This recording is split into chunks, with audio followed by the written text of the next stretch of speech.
I gonna do? Welcome to another episode of Flip My Ride. Today we're going to give you a recipe on how to repair a rusty boot floor, any rust really. We're going to face the ugly truth and admit that this is horrendous, and we're going to fix it. How are we going to fix it? Well, we'll show you that right now.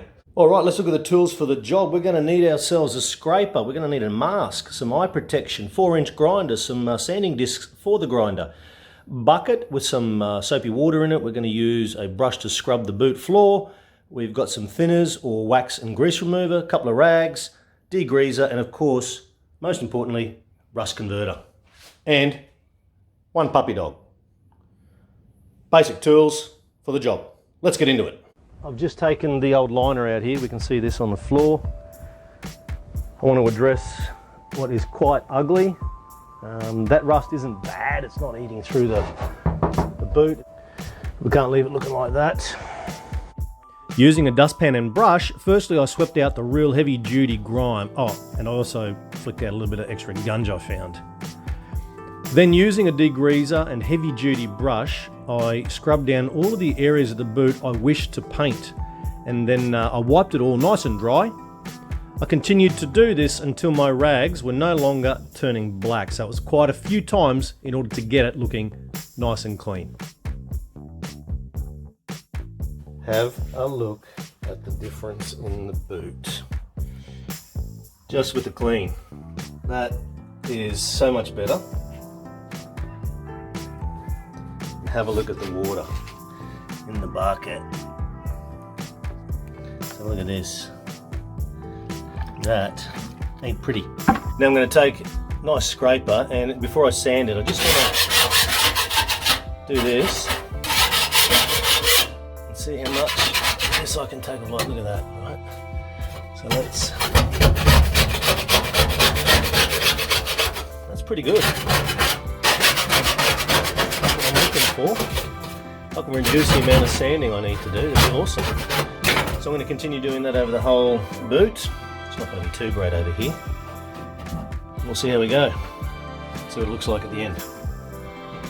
Surprisingly, the scraper did remove a hell of a lot of the rust, which I was pretty bloody happy with there, because it made my job easier when it came to sanding a little bit later. Just remember, it's a tedious and repetitive job, but the quality of your finish depends on your prep. Oh, and we continue to clean down between every step. Better, but we've got more to do. All right, mask on and grinder time. Let's make some noise. Now, I didn't go too hard with the grinder because the scraper had done the work like we said, so it's just a light little touch-up to get rid of any excess rust.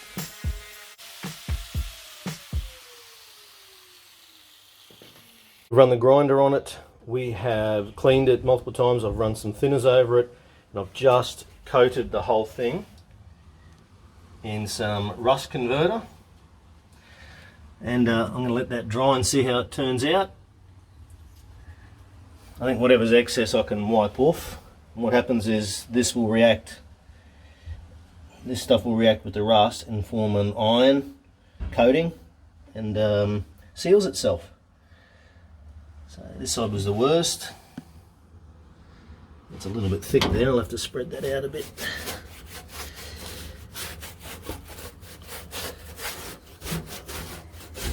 That's better. So yeah, I'm going to let that dry, and we'll come back and check it out. I've taken the fuel flap off because we can't get any paint codes to match. We've got a paint code on the car. That is it there, silver grey. But my man at Autobahn cannot find it on his system to make us up a touch-up can. So we're stuck with this only. So I'm going to take this down to a panel shop, and hopefully they can mix up or do a paint match. Sorry. Hopefully they can do a paint match, and we can get a can and do some touch-ups. Paint right, eh? Let's see how we go here. Hopefully we get some luck. Let's go and gamble and see if they can find a colour match for this and put it into an aerosol for us. Back in the car again. They can't do it on the spot. I've got to leave the fuel filler cap with them. So hopefully they don't lose it, because that would be a bit of a shit, wouldn't it?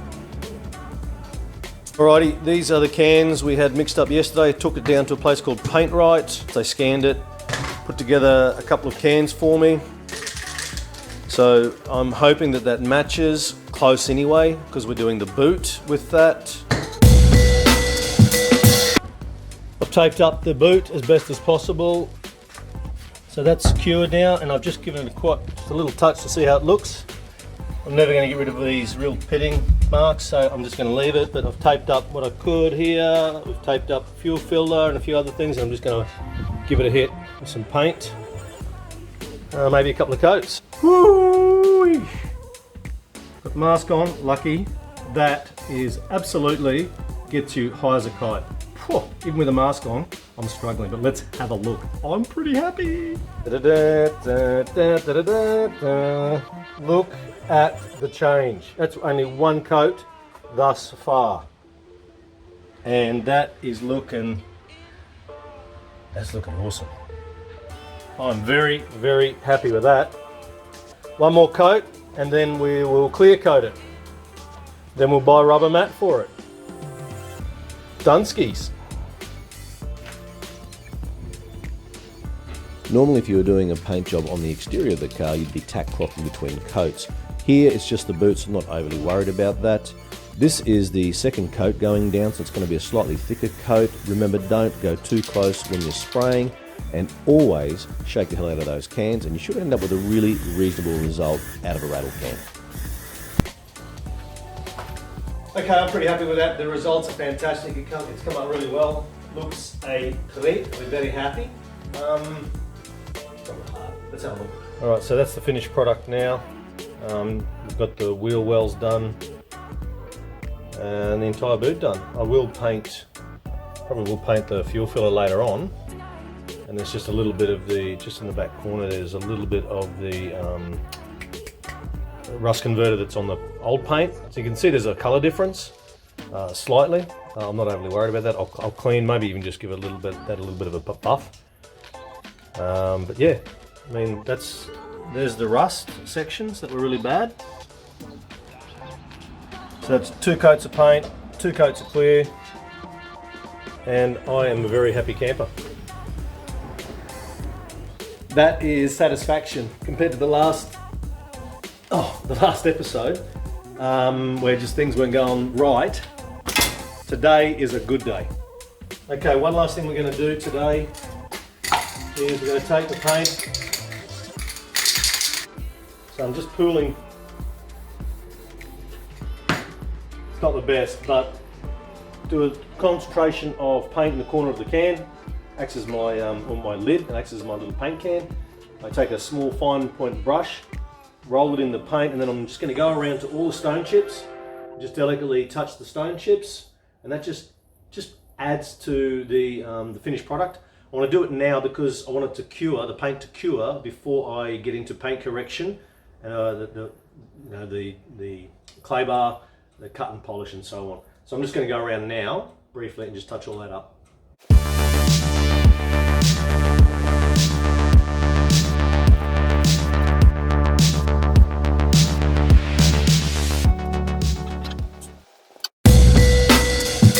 Well, that's it for another week. Hope you enjoyed that episode today. Really important to know what you're doing when it comes to the rust, and the recipe for success and a fresh job, a really good job, isn't that difficult. Basic tools, really important to make sure you have the mask, rust converter of course, thoroughly clean it, scrape it, paint it down, add some elbow grease, and you have yourself a perfect finish. Well, perfect enough for me anyway in this particular project. Keep watching, hope you enjoy it. If you do, please consider subscribing, Adam. If you like what you see, please consider subscribing. We're up to 60 so far. 60. Pretty happy. So, we're going to leave it there. We'll catch you next time.